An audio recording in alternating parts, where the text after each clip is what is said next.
मस्त झणझणीत आणि चविष्ट असं मटणाचा रस्सा बनवलेला आहे मी. चपाती भाकरी भातासोबत खायला खूप छान लागतो.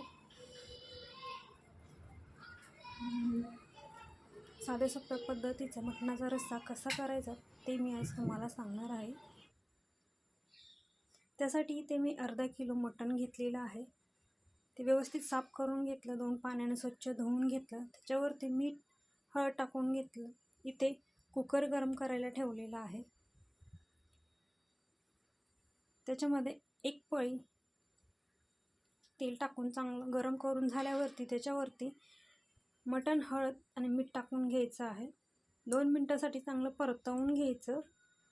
तेलामध्ये चांगलं परतवून झालं की त्याच्यामध्ये गरम पाणी टाकून घ्यायचं आहे. गरम पाणी हे मटण बुडेल एवढंच टाकायचं आहे, जास्त टाकायचं नाही, नाहीतर कुकरच्या शिट्ट्या होताना पूर्णपणे बाहेर येण्याची शक्यता असते. छान एक उकळी येऊ द्यायची आहे आणि उकळी आली की झाकण ठेवून आपण हे मटण शिजवून घेणार आहोत. तर मीडियम गॅस करणार आहे. मीडियम गॅस करून 4 शिट्ट्या करून घ्यायच्या आहेत, म्हणजे आपलं मटण चांगलं शिजलं जाईल. तर आता इथे मी कुकरचं झाकण लावलेलं आहे आणि शिजत ठेवलेलं आहे. तोपर्यंत आता आपण मसाला करून घेणार आहोत. मसाल्यामध्ये कांदा खोबरं भाजून घेतलेलं आहे, लसूण घेतलेला आहे. आता हे आपण मिक्सरच्या भांड्यामध्ये घेऊन पेस्ट करायचे आहे. त्याच्यामध्ये जिरे आणि आलं टाकून घेतलेलं आहे, तेही आपण बारीक करणार आहोत. इथे आपला मटणाचा रस्सा बनवण्यासाठी मी इथे उकडून घेतलेलं त्याचं पाणी काढून घेतलेलं आहे आणि मटण सेपरेट काढून ठेवलेलं आहे. टोप चांगला गरम केलेला आहे. त्याच्यामध्ये 2 चमचे तेल टाकलेलं आहे. तमालपत्र टाकून घ्यायचं. त्यानंतर आपण जो बनवलेला मसाला आहे तो टाकून घ्यायचा आहे. सुक्यासाठी थोडा 2 ते 3 चमचे मसाला काढून ठेवायचा आहे. बाकीचा सर्व मसाला आपण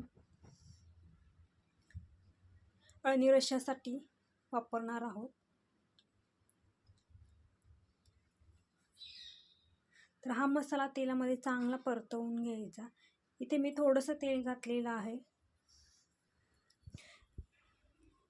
मटणामध्ये मांदं असतं आणि मांद्याला भरपूर तेल सुटलं जातं आणि आपण जे शिजवताना तेल टाकूनच उकडलेलं आहे मटण, त्याच्यामध्येही तेल असतं आणि त्यानंतर भरपूर प्रमाणात रस्सा आपला तेलकट बनतो, म्हणून मी तेल कमी वापरलेलं आहे. मसाला चांगला भाजून घेतला. त्याच्यानंतर हळद, लाल तिखट हा आमचा घरगुती मसाला आहे, तो मी टाकून घेतलेला आहे. तोही चांगला परतवून घ्यायचा. त्यानंतर आपण मटण उकडून घेतलेलं अळणी पाणी आहे ते सुद्धा ह्याच्यामध्ये टाकून घ्यायचं आहे. जर तुम्हाला रस्सा वाढवायचा असेल तर त्याच्यामध्ये तुम्ही गरम पाणी टाकू शकता. व्यवस्थित असं एकत्र करून छान उकळी येऊ द्यायची आहे. चवीनुसार मीठ टाकून घ्यायचं आहे.